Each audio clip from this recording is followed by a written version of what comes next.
ذروں کو تاروں کی درخشانی۔ حضرت مولانا طیب صاحب ندوی دعوت برکاتہم سے عرض ہے کہ آپ تشریف لائیں اور سامعین کو اپنی ناصحانہ باتوں سے مستفید فرمائیں۔ اس سے پہلے حضرت سے درخواست ہے تو حافظ قرآن آپ کے سامنے ہے، ان کی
الحمدللہ نحمده ونستعینه ونستغفره ونؤمن به ونتوکل علیہ ونعوذ باللہ من شرور انفسنا ومن سیئات اعمالنا من يهد الله فلا مضل له ومن يضلل فلا هادي له اشهد ان لا اله الا الله وحده لا شريك له واشهد ان سيدنا وحبيبنا وشفيعنا مولانا محمدا عبده ورسوله صلى الله عليه وعلى آله وأصحابه وسلم تسليما كثيرا كثيرا أما بعد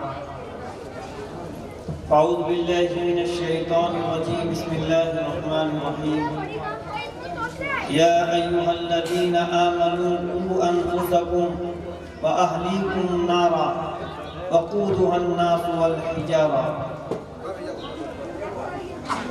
وقال النبي صلى الله عليه وسلم كل مولود يولد على الفطرة فأبواه يهودانه وينجسانه أو كما قال عليه الصلاة والسلام رب اشرح لي صدري ويسر لي أمري واحلل عقدة من لساني يفقهوا قولي سبحانك لا علم لنا إلا ما علمتنا إنك أنت العليم الحكيم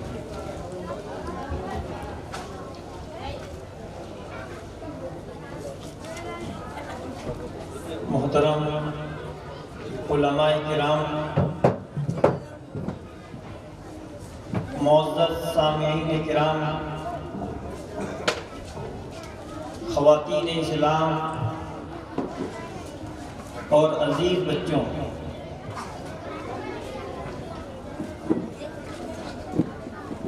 آج کی دینیات کے اس مکتب کے جلسے کو دیکھا اور سنا،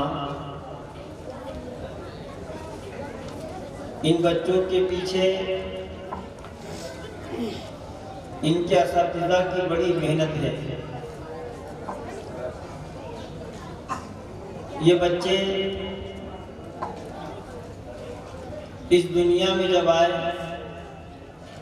بلکہ ہم اور آپ سب آئے، تو ہمیں کسی چیز کا علم نہیں تھا۔ ہمارے دل کی جو تختی بالکل خالی تھی،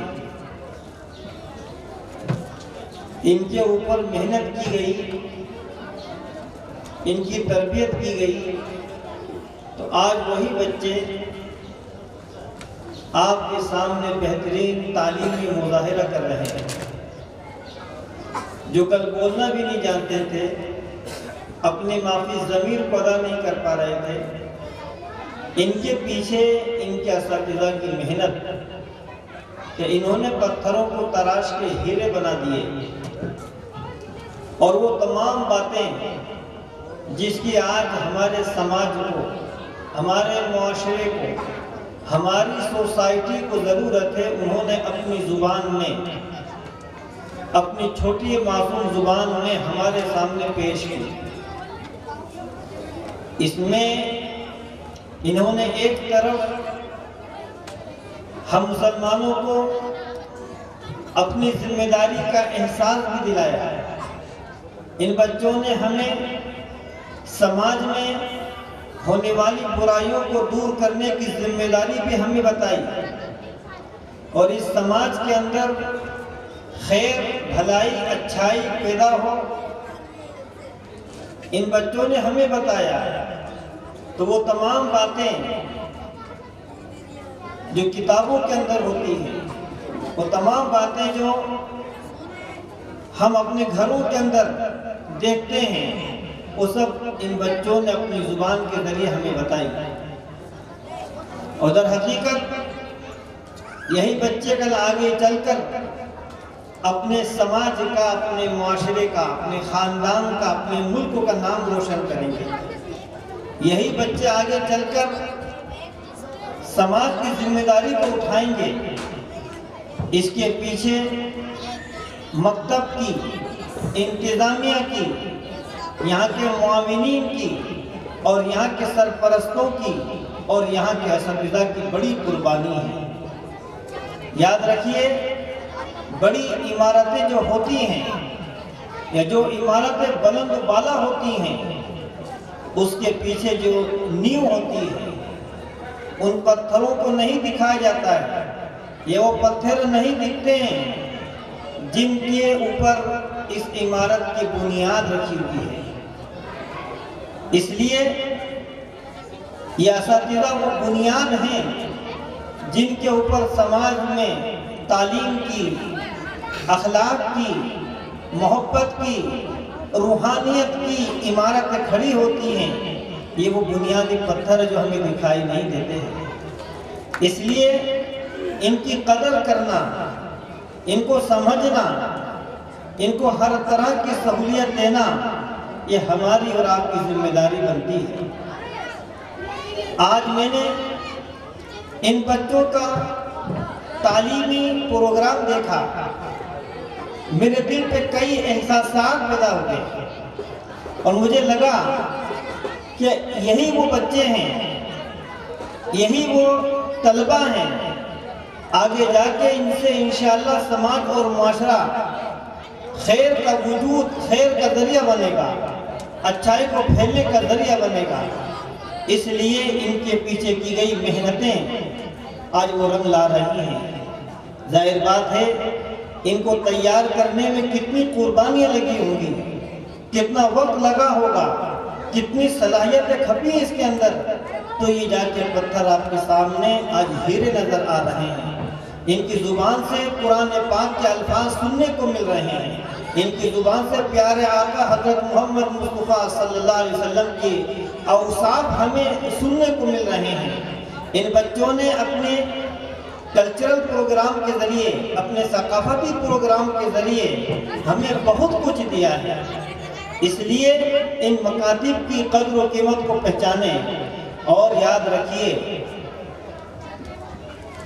یہ بچے آج تعلیم و تربیت کے زیور سے آراستہ ہوئے ہیں، تو یقین مانیں کہ یہ بڑے خوش قسمت ہیں۔ کتنے ایسے ماں باپ ہیں جن کے بچے ہوئے لیکن انہوں نے کوئی تعلیم کی طرف کوئی دھیان نہیں دیا۔ عرب شاعر کا ایک شعر، لَيْسَ الْيَتِيمُ الَّذِي قَدْ مَاتَ وَالِدُهُ إِنَّ الْيَتِيمَ يَتِيمُ الْعِلْمِ وَالْأَدَبِ۔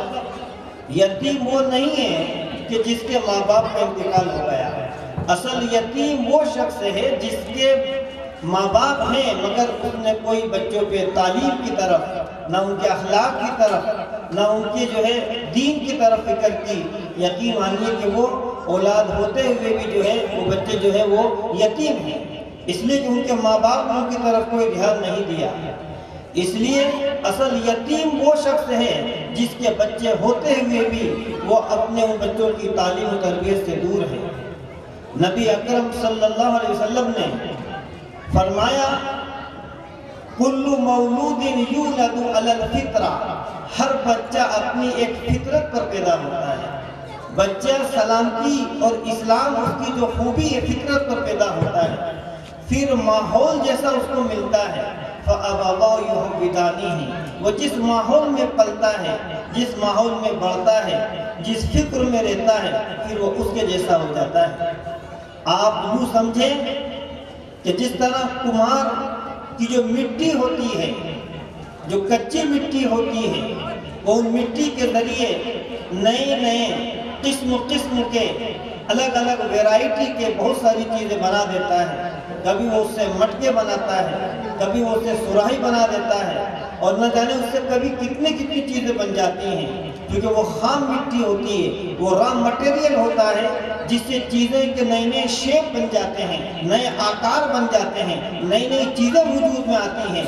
اسی طرح سے یہ بچے خالی ذہن ہوتے ہیں، ان کے ذریعے ان کو اگر جس طرح آپ تعلیم تربیت دیں گے، جس طرح ان کو آپ موڑیں گے، یہ بچے مڑ جائیں گے۔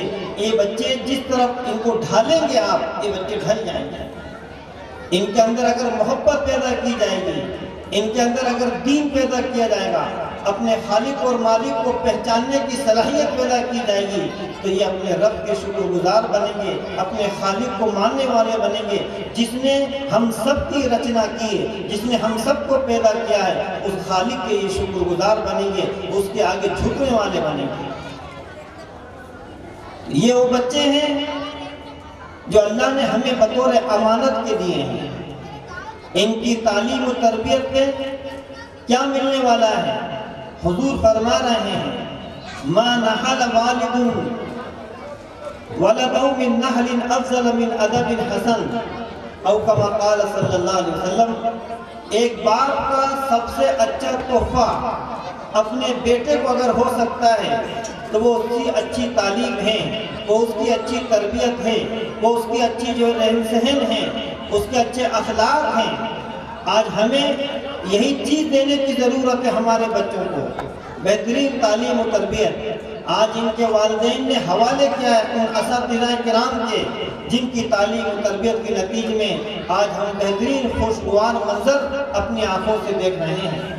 آپ نے یہ بھی فرمایا اگر کوئی اپنے بچوں کو ایک ادب سکھا دیتا ہے، کھانا کیسے کھانا چاہیے، گھر میں داخل کیسے ہونا چاہیے، بڑوں کو سلام کرنا چاہیے، چھوٹوں پہ محبت کی نگاہوں سے دیکھنا چاہیے، لا یؤدب رجل ادبہ خیر من سائن، آپ نے فرمایا کہ 1 سا گیہوں یعنی 3.5 کلو گیہوں صدقہ کرنے سے بہتر یہ ہے ہم اپنے بچوں کو آداب سکھائیں، آداب زندگی سکھائیں، ان کو اخلاق سکھائیں۔ اس لیے یہ مکاتب کی بڑی قدر و قیمت ہے۔ یہ ہمارے میں وہ ٹاور ہیں جو کنیکشن جوڑتے ہیں ہمارے موبائل سے، اسی طرح سے یہ مکاتب اللہ تعالیٰ کی رحمت کے ٹاور ہیں۔ یہ اللہ تعالیٰ کی رحمت کو کھینچنے والے ہیں۔ جن علاقوں میں مکاتب ہوتے ہیں، جن شہروں کے اندر مکاتب ہوتے ہیں، وہاں آنے والی مصیبتیں دور ہو جاتی ہیں۔ وہاں بچے اللہ کا نام لیتے ہیں، وہ بچے قرآن پاک کی تلاوت کرتے ہیں، وہ بچے اللہ کے نبی صلی اللہ علیہ وسلم کی احادیث یاد کرتے ہیں، وہ بچے خدا کی رحمت کی بھیک مانگتے ہیں، وہ الرحمن الرحیم کہہ کر اس سے بھیک مانگتے ہیں۔ جن علاقوں کے اندر یہ مکاتب ہوتے ہیں، یہ مدارس ہوتے ہیں، یہ بچوں کے لیے تربیت گاہ ہوتی ہیں، یقین مانیے ان کی مثال اب ایسی ہے جس طرح زمین پہ پہاڑ ہوتے ہیں، یہ پہاڑ زمین کے بیلنس کو برقرار رکھے ہوئے ہیں، اسی طرح سے یہ بچے خدا کے آنے والے عذاب کو دور کرنے کا ذریعہ بنتے ہیں۔ ان بچوں کی تعلیم و تربیت جیسے ان کو ڈھالا جائے گا، جیسے ان کی تربیت کی جائے گی، یہ بچے آگے جا کے ایسے ہی بنیں گے۔ اس لیے ہمیں ضرور اس بات کی ہے کہ ان مکاتب کو منظم کیا جائے اور ان کے اندر ایمانی، اخلاقی، ربانی، نورانی فضا پیدا کی جائے اور اس کی فکر پیدا کی جائے۔ یہ بچے آگے جا کے ہمارے سماج اور معاشرے کا حصہ بن جائیں۔ قرآن پاک جو ہم سب کے لیے رہنما ہے، رہنما کتاب ہے، اس کے الفاظ آپ دیکھیے کیا ہیں، کیسے ایک باپ کو ذمہ داری دی جا رہی ہے۔ قرآن پاک کی آیت ہمیں چونکا دینے والی جو میں نے آپ کے سامنے شروع میں تلاوت کی تھی، یا ایھا الذین آمنوا قُوا أَنفُسَكُمْ وَأَهْلِيكُمْ نَارًا، یہ قرآن ہم سے کیا کہہ رہا ہے؟ اللہ تعالیٰ کس قدر کیسا آرڈر دے رہا ہے ہمارے لیے کہ براہ راست آگ کا نام لیا ہے، براہ راست دوزخ کا نام لیا ہے، بالواسطہ نہیں بلکہ جو ہے بلا واسطہ نام لیا ہے۔ اور اللہ تعالیٰ مثال بھی دے سکتے تھے کہ دیکھو ایک آگ جل رہی ہے، اس آگ سے بچاؤ اپنے آپ کو، اپنے بچوں کو، یا ایک آگ ایسی ہے نہیں، سیدھے آگ کا نام لیا، سیدھے دوزخ کی وہ دہتی ہوئی آگ کا نام لیا۔ آپ 28 پارے میں دیکھیں، یا ایھا الذین آمنوا قُوا أَنفُسَكُمْ وَأَهْلِيكُمْ نَارًا، ایمان والو اپنے آپ کو بھی، اپنے بچوں کو بھی، اپنے گھر والوں کو بھی جہنم کی آگ سے بچاؤ۔ ایک باپ اپنے بچے سے، ایک ماں اپنے بچے سے جتنی محبت کرتی ہے، جتنی اس کے لیے تکلیف اٹھاتی ہے، دنیا میں کوئی اس کی مثال پیش نہیں کر سکتا۔ جب سونامی لہر آئی، پانی آگے بڑھنے لگا تو جو ہے اونچائی پہ چڑھنے لگا، جب پہاڑ تک پہنچنے لگا، ایک عورت اپنے ایک بچے کو بلکہ 2 بچوں کو لیے ہوئے چڑھ رہی ہے۔ کسی نے کہا اپنی جان بچاؤ، ان بچوں کو چھوڑ دو، اپنے آپ کو تو بچاؤ۔ وہ ماں نے گوارا نہیں کیا، بلکہ وہ اپنے دونوں بچوں کو لے کے چڑھتی رہی تاکہ یہ میرے بچے ڈوبنے سے بچ جائیں۔ آخر وہ بھی ڈوبی اور بچے بھی گئے، مگر اپنے بچوں کو نہیں چھوڑا، محبت کی وجہ سے۔ یہ محبت تھی اس کی۔ اگر ایک باپ چاہے بھوکا ہو، ایک باپ چاہے پریشان ہو، ایک چاہے باپ تکلیف اٹھائے، مگر اپنے بچوں کو تکلیف نہیں دیکھنا پسند کر سکتا، وہ اپنے بچوں کو بھوکا نہیں دیکھ سکتا، خود بھوکا رہ سکتا ہے، وہ تکلیف اٹھاتا ہے۔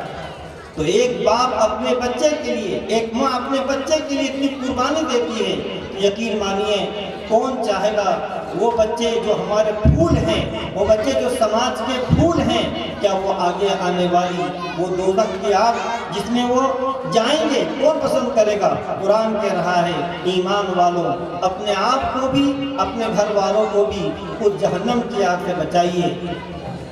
یہاں سوال اٹھتا ہے کہ قرآن جس سے مخاطب ہے وہ صحابہ کرام ہیں، تو کیا ان کے بچے کیا آگ میں جا رہے تھے، یا کوئی ایسا واقعہ پیش آیا تاریخ میں کہ بچے آگ میں کود رہے ہیں اور جو قرآن کہہ رہا ہے کہ ان کو بچاؤ؟ نہیں، بلکہ کہا گیا ان کو ایسے راستوں سے بچاؤ، ان کو ایسی تعلیم سے بچاؤ، ان کو ایسی فکر سے بچاؤ، ان کو ایسی صحبت سے بچاؤ جس میں چل کر وہ دین سے ہٹ جائیں، جس سے چل کر وہ بد اخلاق ہو جائیں، جس سے چل کر وہ اللہ اس کے رسول کے باغی ہو جائیں۔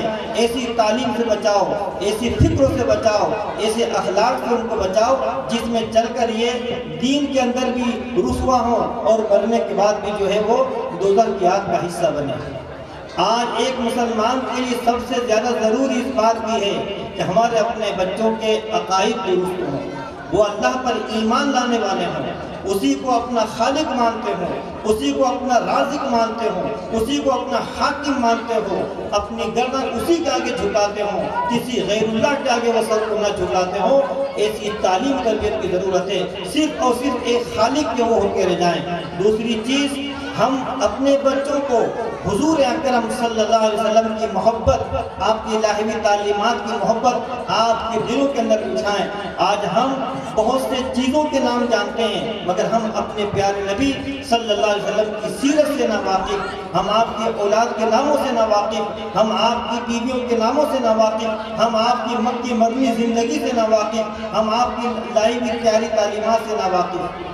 اس لیے ہمیں ضرورت اس بات کی ہے ہم اپنے بچوں کی ایسی تعلیم و تربیت کریں جس پر چل کر وہ ہمارا نام، ہمارے سماج کا نام، ہمارے معاشرے کا نام روشن کریں اور بلکہ وہ اخلاق کے اعلیٰ کردار کے حامل بن جائیں۔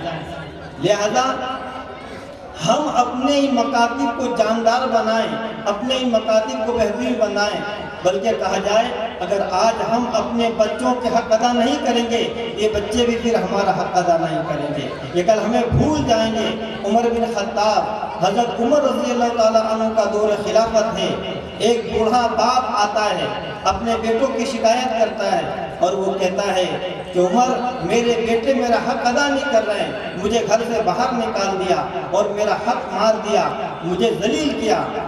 عمر بن خطاب کا انصاف مشہور، ان کو تو فاروق کہتے ہیں، ان کا انصاف ایسا تھا کہ جس وقت مدینہ میں انصاف آیا انہوں نے کوڑا پہاڑ پہ مارا اور بتایا کہ اے پہاڑ بتا کیا تیرے اوپر انصاف نہیں ہو رہا ہے، اے زمین تو بتا کیا انصاف نہیں ہو رہا ہے۔ وہ پہاڑ کا زلزلہ رک گیا، زلزلہ تھم گیا۔ یہ عمر فاروق خطاب ہیں جن کی عدالت، جن کی کہناچاہیے کہ انصاف بہت زیادہ مشہور اور پسندیدہ ہے۔ ہمارے ہندوستان کے ہمارے مہاتما گاندھی جی نے اپنی کتاب میں بلکہ لکھا ہے، کہا ہے اگر حکومت کرنا ہو عمر خطاب کی طرح کرو، اور اگر صدیق کی طرح کرو، ان کی طرح حکومت کرو۔ یہ حکومت کے لیے ماڈل بنے ہوئے ہیں۔ ان کا انصاف مشہور تھا۔ انہوں نے اس باپ کی فریاد سنی، ان کے بیٹوں کو بلایا اور کہا کہ یہ جو شکایت کر رہے ہیں یہ صحیح ہے، تم نے ان کو نکالا، تم نے ان کو باہر کیا۔ کہا کہ ہاں، لیکن پہلے ہماری بھی بات سنو۔ جب ہم چھوٹے تھے، جب ہم چل نہیں سکتے تھے، جب ہم بول نہیں سکتے تھے، ہمارا پورا سہرا ہمارے والد کے اوپر تھا، ہمارے باپ کے اوپر تھا، مگر انہوں نے نہ ہمیں سکھایا، نہ انہوں نے ہمیں تعلیم دی، نہ انہوں نے ایجوکیشن دی، نہ انہوں نے بتایا کہ جو ہے ہمیں کیسے زندگی گزارنا چاہیے۔ پھر ہماری شادی بھی ایسی جگہ کر دی جو ہمارے لائق نہیں ہے۔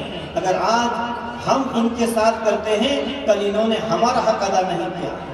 عمر بن خطاب نے کہا کہ صحیح، جب تم نے اپنے بیٹوں کا حق ادا نہیں کیا، جس وقت تمہیں حق ادا کرنا چاہیے تھا، تو آج تمہیں شکایت کا کوئی حق نہیں ہے۔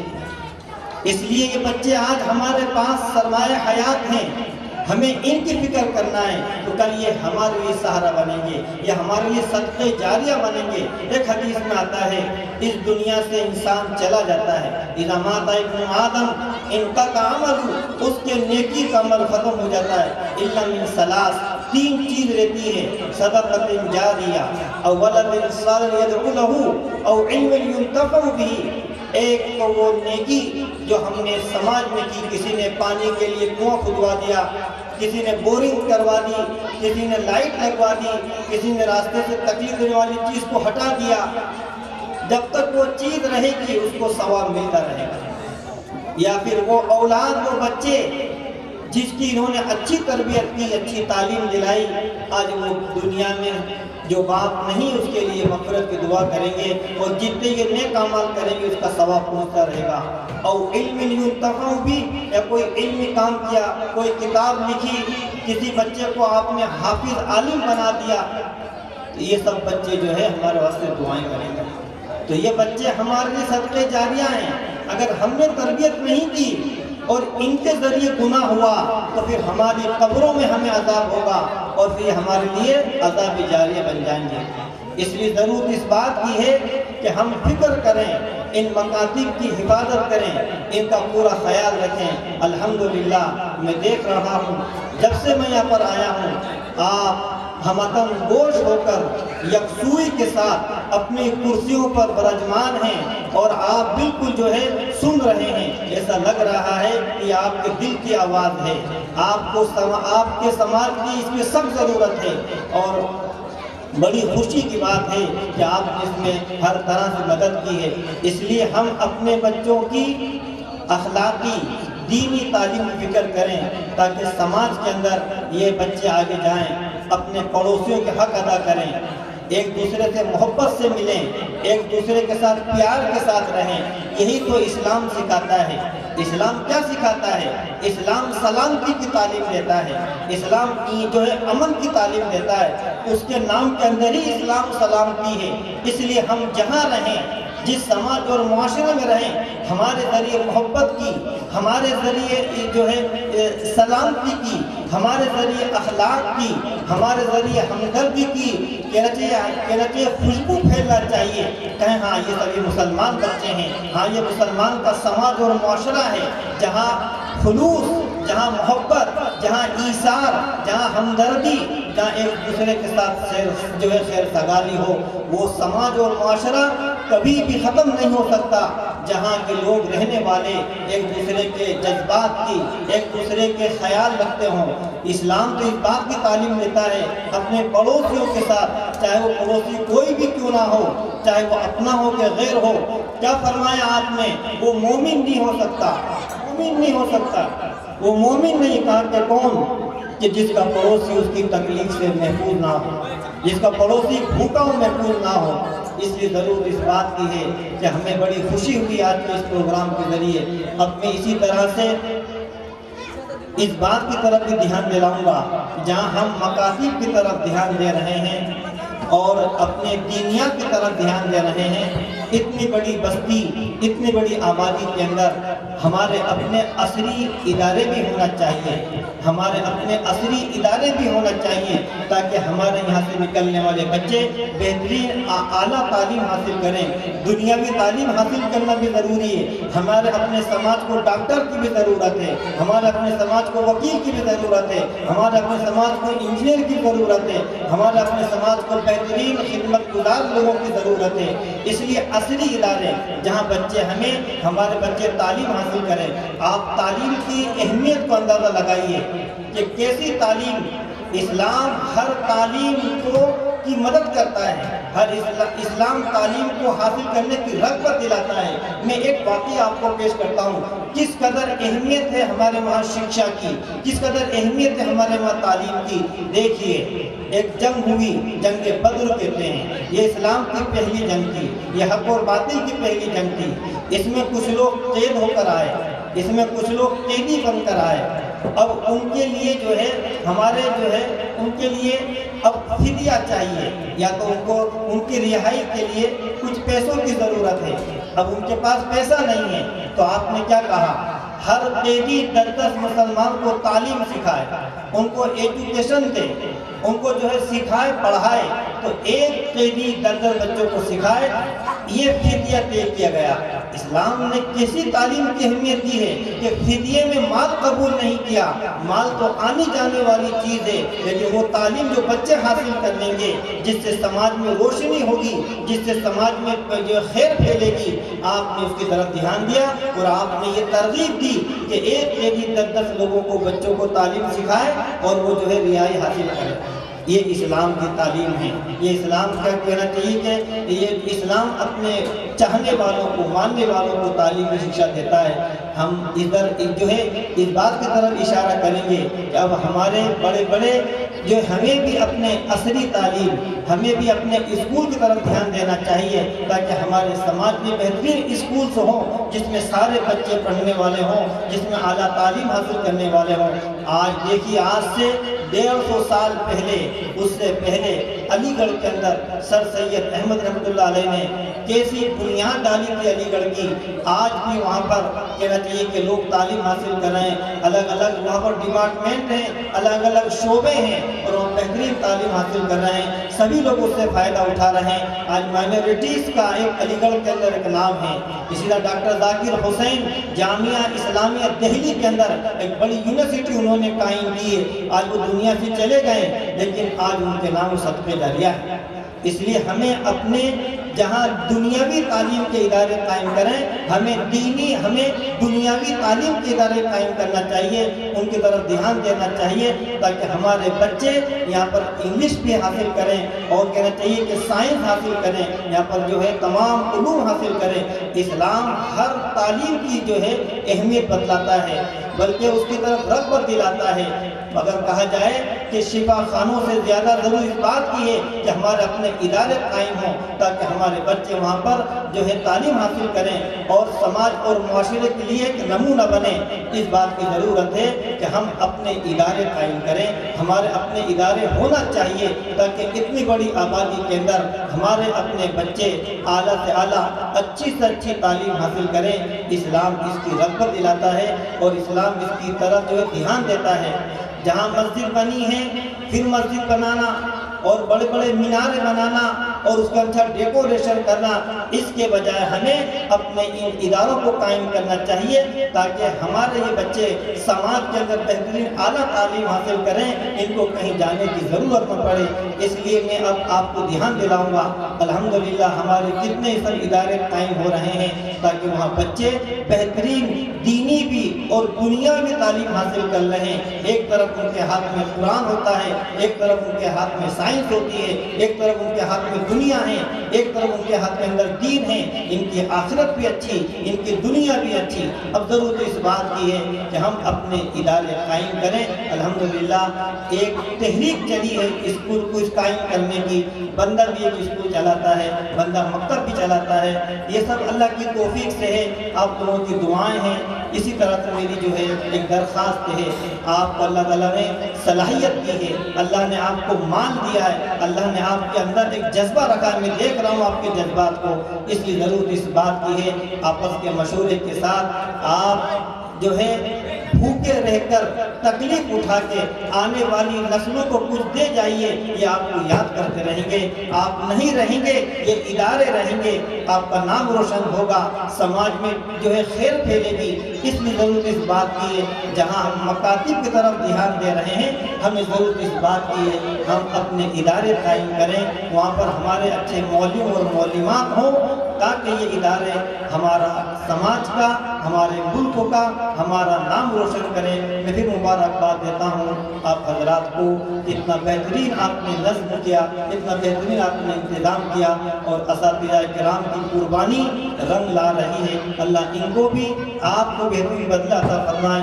جو کچھ میں نے کہا یا جو کچھ بھی یہاں پر کہا گیا، اللہ تعالیٰ اس سب کو قبول فرمائے اور عمل کی توفیق عطا فرمائے۔ میں اپنی بات اسی پہ ختم کرتا ہوں۔ وعلیکم السلام۔ ماشاء